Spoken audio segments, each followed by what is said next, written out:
Hi everybody, it's MIA Katrin for JEWEL Couture, and I wanted to talk with you today all about gemstones.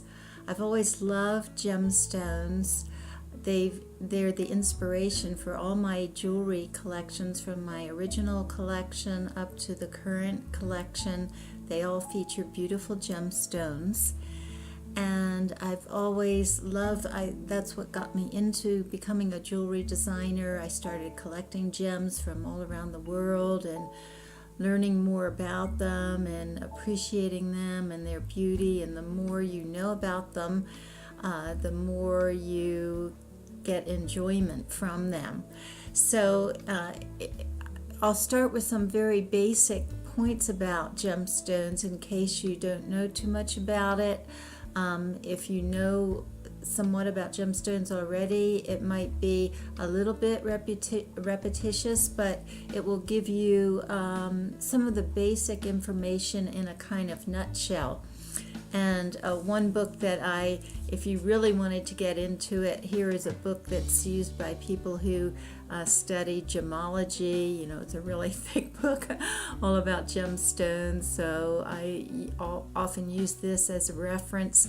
This is a picture, by the way, on the cover of some natural emerald crystals. Isn't that gorgeous? This is the way that they're found growing actually in nature.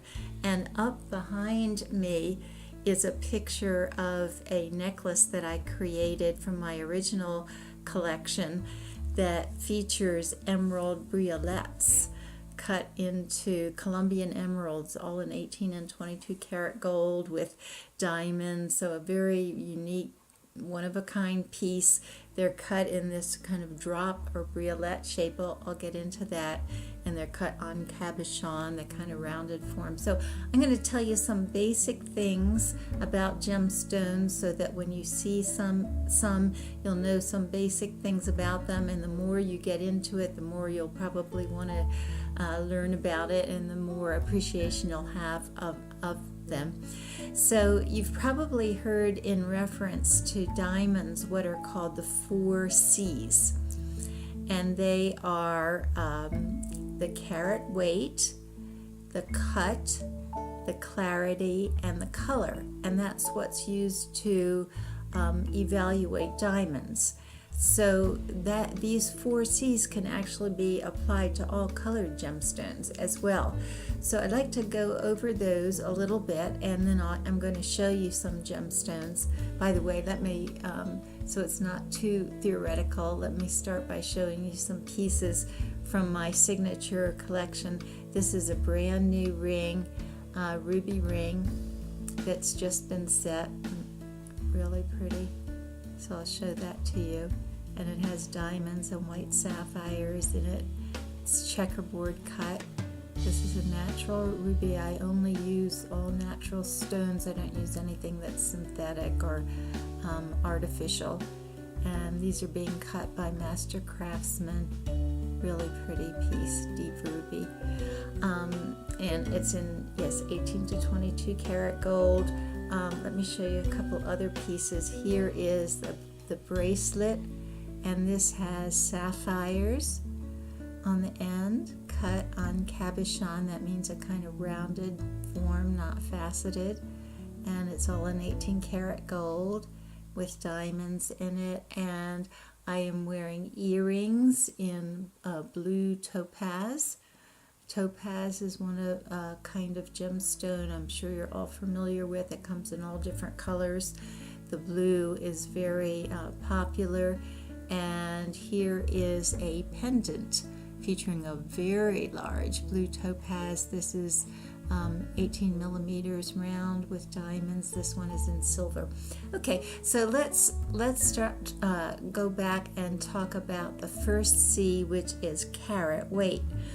Now you all know, you've heard the term carat, and a carat is actually just a measure of weight. It's a 1/5 of a gram. So when you say a diamond, a 5 carat diamond would be 1 gram. you could actually put it on a scale and measure it. And they do have scales for measuring diamonds, but they're much more precise than just grams or ounces. So it measures down to a carat and fractions of a carat. There are 100 points in 1 carat for a diamond. So a diamond that's a 1-point diamond is 1/100th of a carat, and so forth. So that is the weight, and that same unit of weight is used for measuring all colored gemstones as well. So if you have an emerald that's 4 carats, it weighs the same as a diamond that weighs 4 carats, but because they're different densities in different stones, one might be bigger than the other. Okay, so it's just a unit of weight. So of course, everything else being equal, the larger the gemstone, the more expensive it's going to be. Okay, now let's talk about the second C, which is cut. Now, cut is very important. As I showed you, gems, of course, don't come cut like you see them in a jewelry store naturally in nature. They're often found as crystals like this in a natural form.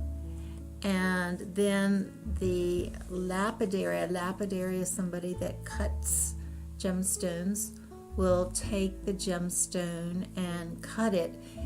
And when you're cutting a gemstone, you want to cut, there are ways of cutting it that bring out its most beautiful qualities. So a very skilled gem cutter will be able to cut a diamond or a colored stone in a way that it will refract the most color,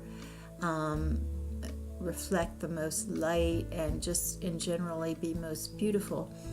And there are basically 2 styles of cutting gemstones.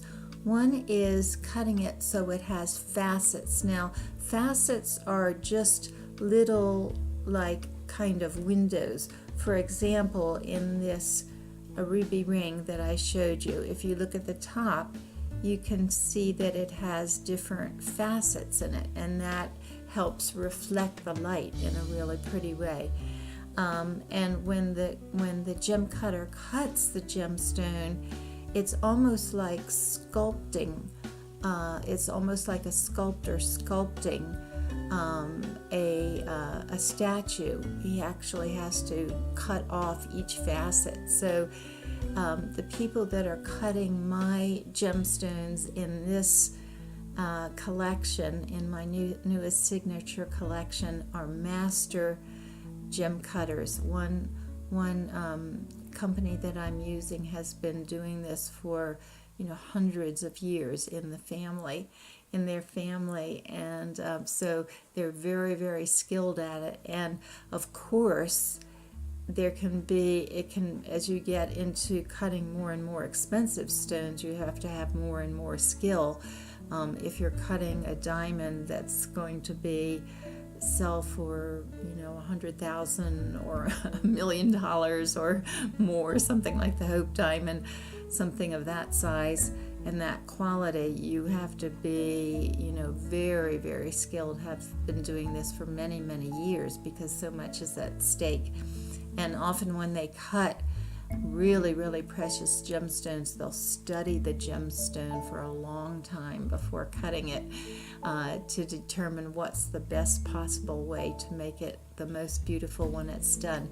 Now, the other way that you can cut a gemstone is not with facets, but so that it's rounded, like in the bracelet that I just showed you, the sapphires on the end. You can see they don't have facets on them.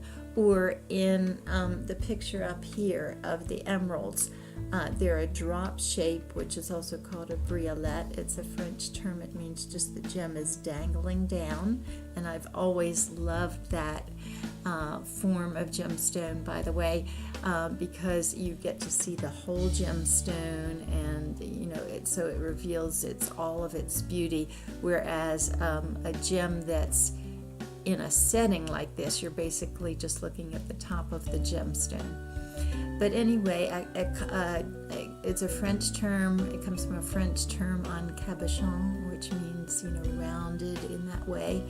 And that's often done for gems that are not completely transparent. So gems can be transparent, which means light completely goes through them, or they can be translucent, which means some light goes through them, but they still have a kind of milkiness to them. They're not completely clear, or they can be opaque. And let me show you as a sample here some different cabochon gems so you get an idea. Now here is a moonstone. I'm going to hold this up like this.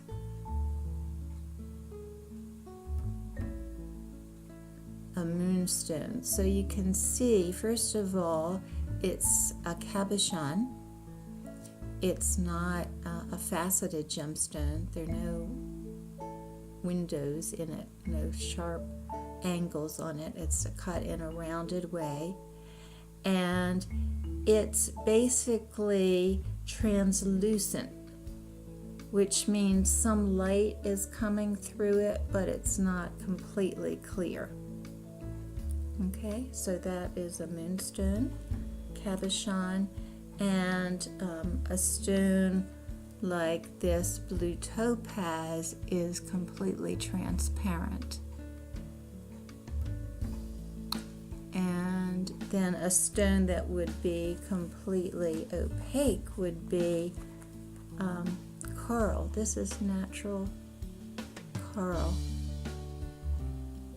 And coral grows in the ocean in reefs. It's becoming rare, it's becoming endangered because the oceans are not as clean as they used to be. So it's a very beautiful gem.